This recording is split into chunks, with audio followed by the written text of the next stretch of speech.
Bonjour à tous. Nous allons vous parler aujourd'hui d'ostéopathie et si vous souhaitez devenir ostéopathe, il faut nous écouter puisque nous avons le plaisir de recevoir aujourd'hui le docteur Christian Jeanbrun qui est le directeur du collège d'ostéopathie.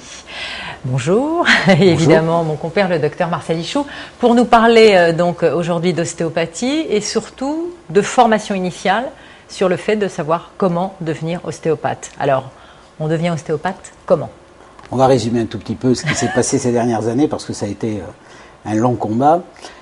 En 2002, une loi a été votée par l'Assemblée. Et cette loi, c'était la loi Kouchner sur le droit des patients. Et dans cette loi, il y avait deux articles concernant la profession d'ostéopathe. C'est-à-dire que pour la première fois, on peut dire pratiquement en Europe, mais en France en tous les cas, on officialisait la profession d'ostéopathe.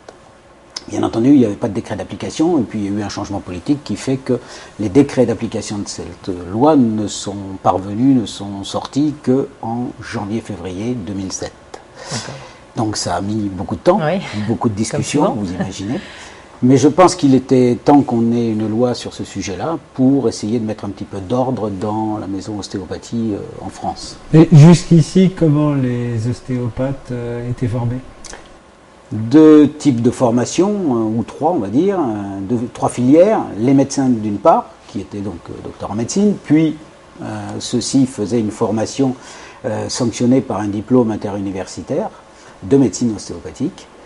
Ensuite, les kinésithérapeutes, qui se formaient dans des écoles qu'ils avaient mises en place, mais qui n'avaient aucune reconnaissance particulière de l'État ou de l'éducation nationale, et qui allaient se former aussi à l'étranger, comme ceux qui sont allés se former à Maidstone, bien connu en Angleterre. Et puis ensuite, les non-professionnels de santé, donc c'est-à-dire ceux qui n'étaient pas kinés ni médecins, qui se sont formés depuis de nombreuses années dans des écoles qui ont vu le jour, mais sans cadre juridique particulier. C'est pour ça qu'on voyait des écoles en 3 ans, 4 ans, 5 ans, 6 ans, un peu à la carte. Mais donc finalement, pour le patient potentiel, on pouvait tomber, je dirais, sur n'importe qui. Oui, sur n'importe qui, et sans être péjoratif. Je sens que ça ne vous engage que vous, Marcel Ichoux. Il y a, je pense, de bonnes mains absolument partout.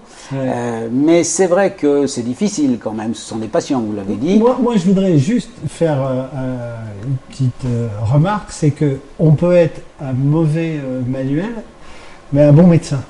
Et il y a ces deux choses quand même. Dès qu'on a un patient, il y a le fait de savoir manipuler, faire un diagnostic ostéopathique, etc. Mais il y a aussi toute la culture médicale. Comment on se prémunit contre ça ? Vous voyez ce que je veux dire ? C'est-à-dire qu'avant de régler un problème, il y a tout un contexte, et c'est pas à vous que je vais l'apprendre. Donc, comment on se prémunit contre ça ? Je pense qu'effectivement, il y a certainement des vocations qui ont eu lieu avant, et même maintenant que la loi est en place.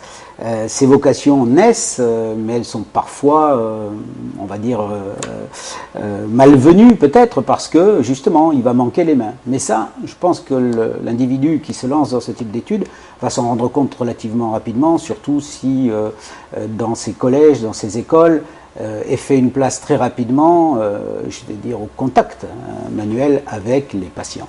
Ça, c'est important.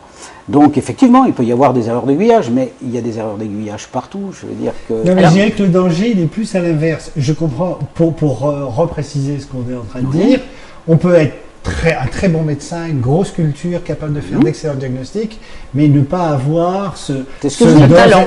Mais ça, je dirais que le risque est relativement minime. Moi, je mets en garde sur le risque inverse. C'est quelqu'un qui peut avoir beaucoup de talent, etc., mais qui n'a pas du tout de culture médicale. Et avant tout en médecine, on doit faire un diagnostic. Alors justement, j'aimerais qu'on revienne au collège d'ostéopathie. À qui s'adresse-t-il ce collège ? Justement, c'est très intéressant pour faire le lien. Ce que vous venez de dire, Marcel, parce que c'est justement pour cela que ce collège a vu le jour. C'est-à-dire que nous avons pensé que pour éviter ce risque, il fallait peut-être en tous les cas, permettre à tous ceux qui souhaitaient devenir ostéopathes d'avoir le choix dans les écoles et de choisir certaines écoles où les professionnels de santé sont absents et où on peut peut-être discuter justement de ce fameux diagnostic préalable et puis des écoles où l'encadrement serait majoritairement des professionnels de santé. Donc nous avons, nous, en Pays Basque, ouvert donc pour la mi-octobre 2008 une école d'ostéopathie destinée aux non-professionnels de santé, mais l'encadrement est en totalité des professionnels de santé. 90% de médecins, 10% de kinésithérapeutes. C'est-à-dire qu'avant de se jeter sur l'acte thérapeutique, vous leur mettez dans l'état d'esprit qu'il y a un diagnostic préalable à faire. Je pense que ça c'est primordial, mais il y a également une éthique.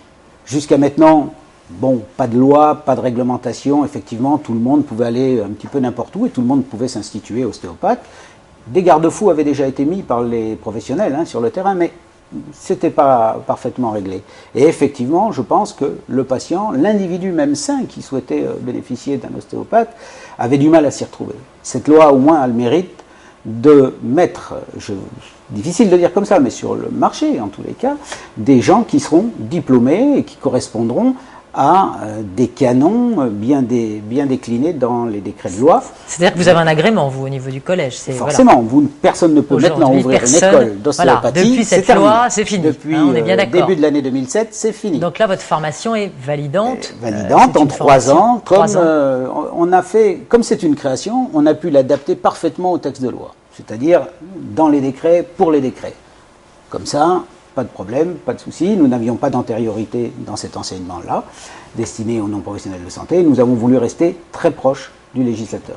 C'est très important. Qu'est-ce qui permet C'est une garantie pour les patients et les clients. Qu'est-ce qui permet d'avoir l'agrément ? C'est un long parcours, il faut déposer un volumineux dossier. Mais au-delà de l'aspect administratif. Je pense que c'est la qualité de ce que vous proposez dans le cadre juridique. Parce que, il faut être honnête, le décret d'application du début de l'année 2007 décrit bien le nombre d'heures, 2660 heures dans un cursus de 3 ans, en faisant la part de ce qui est théorique, de ce qui est pratique. Et ça, nous avons voulu le respecter parfaitement. Et effectivement, je pense que la commission d'agrément, si elle nous a autorisé à ouvrir, c'est qu'elle pense que ça correspond parfaitement au texte de loi et que nous sommes dans l'esprit, en tous les cas. Pour illustrer le propos, simplement, parce que les gens ne sont pas complètement au fait de notre discussion un peu technique, là, c'est que quand on a mal au dos, quand on dit j'ai mal au dos, ça paraît banal avoir mal au dos. D'ailleurs, et c'est tellement fréquent. C'est fréquent. Simplement, derrière ce mal au dos qui est un symptôme, les causes peuvent être multiples. Parfois, ça n'est rien, c'est pas grand-chose, effectivement.